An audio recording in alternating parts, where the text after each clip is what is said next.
Encore une fois, nous sommes dans l'espace en ce 2 avril pour la dictée, qui est la suite de celle d'hier, le vaisseau spatial. Tu connais ma grande passion pour Star Wars, hein?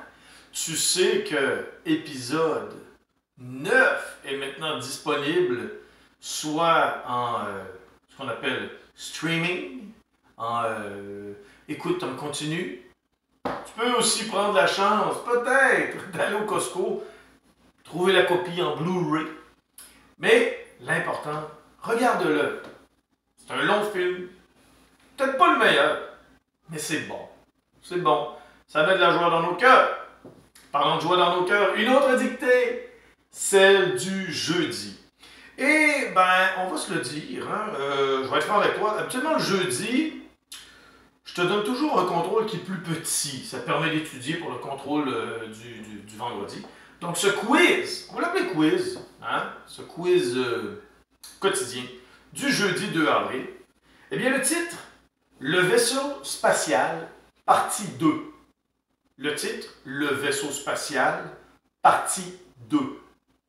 2, écrit là en chiffre, 2, hein? Pas DEUX. C'est moins beau quand on met un titre avec un DEUX. C'est beau un 2, un vrai 2. Le vaisseau spatial, partie 2. La suite des aventures.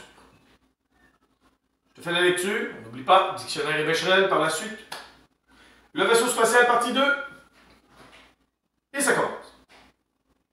J'ai procédé à de nombreuses observations. Point.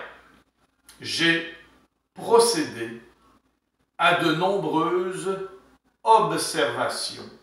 Point. J'ai procédé à de nombreuses observations. Nombreuses veut dire qu'il y en a beaucoup, hein? Donc, observation et nombreuses, petit clin d'œil. J'ai procédé à de nombreuses observations. Point. Ce que nous avons cru être, ce que nous avons cru être un astre, ce que nous avons cru être un astre, je viens de faire la liaison ici, là. Ce que nous avons cru être un astre n'est qu'un immense, ce que nous avons cru être un astre, n'est qu'un immense vaisseau plat qui scintille. Point. Attention pour le mot scintille. Ça ne ressemble pas au mot science. Ça peut t'aider pour les 2 premières lettres. Ce que nous avons cru être un astre n'est qu'un immense vaisseau plat qui scintille. Point. Ce que nous avons cru être un astre n'est qu'un immense vaisseau plat qui scintille. Point. Phrase suivante. Aucun signe de vie à bord. Point. Aucun signe de vie à bord. Oui, Mohamed?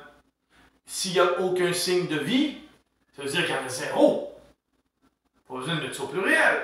N'est-ce pas, Momo? Bravo. Aucun signe de vie à bord. Point. Phrase suivante. Tout autour, virgule. Tout autour, virgule. Tout autour, virgule. L'espace est rempli de poussière. Point. Tout autour, virgule. L'espace est rempli de poussière. Oui, il y a beaucoup de poussière, mais ça reste de la poussière. On ne peut pas comptabiliser de la poussière.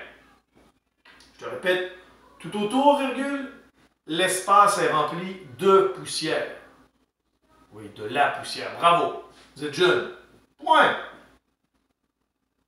Phrase suivante.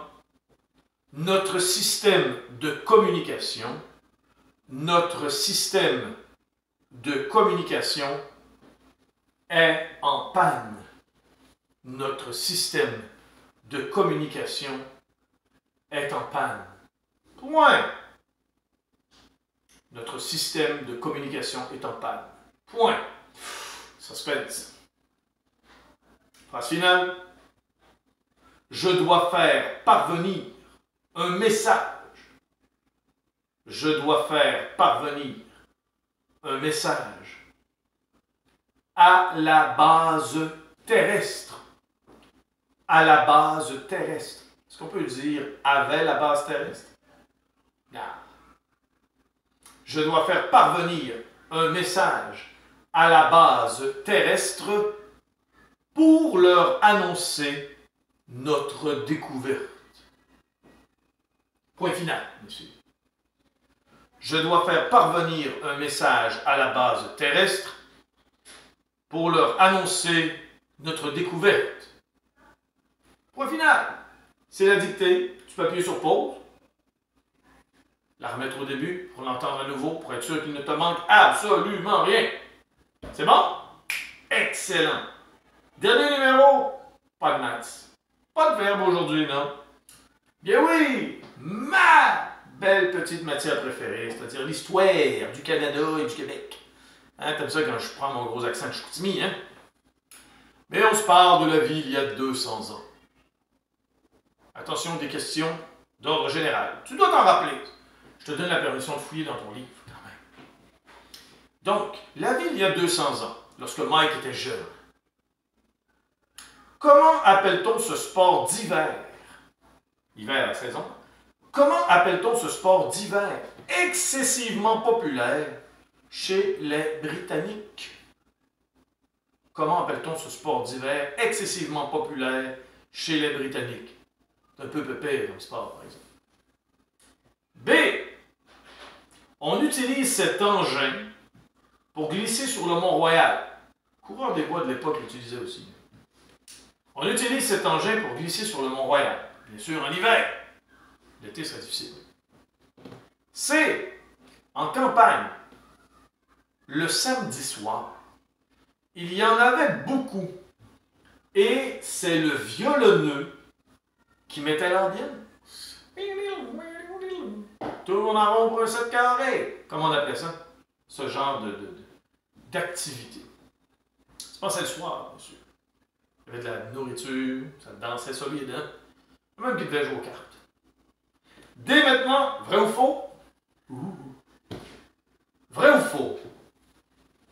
Je suis habillé comme hier. Monsieur Yannick commence à manquer de vêtements, c'est peut-être pour ça. Est-ce que la semaine prochaine, je porterai la robe de mon épouse? C'est à suivre. Je reviens avec le vrai ou faux. Vrai ou faux? Les gens de la campagne assistaient souvent aux concerts et aux bals. Les grands bals, on dansait des danses très, très, très chic. Est-ce que c'est vrai ou faux? Les gens de la campagne assistaient souvent aux concerts de musique classique et aux bals. Vrai ou faux? Et finalement, E. Vrai ou faux? Le tennis est un sport pour les riches. Vrai ou faux? Pas les gens riches en cholestérol et en diabète, là. Les gens riches en bidou, mon bitou. Vrai ou faux? Le tennis, un sport pour les gens riches il y a 200 ans. Tu me réponds ça? Les solutions arriveront plus tard. Là-dessus, je te souhaite une belle fin de journée et je te souhaite aussi de passer du bon temps en famille pendant cette période de confinement. N'oublie pas, Star Wars, épisode 9, disponible!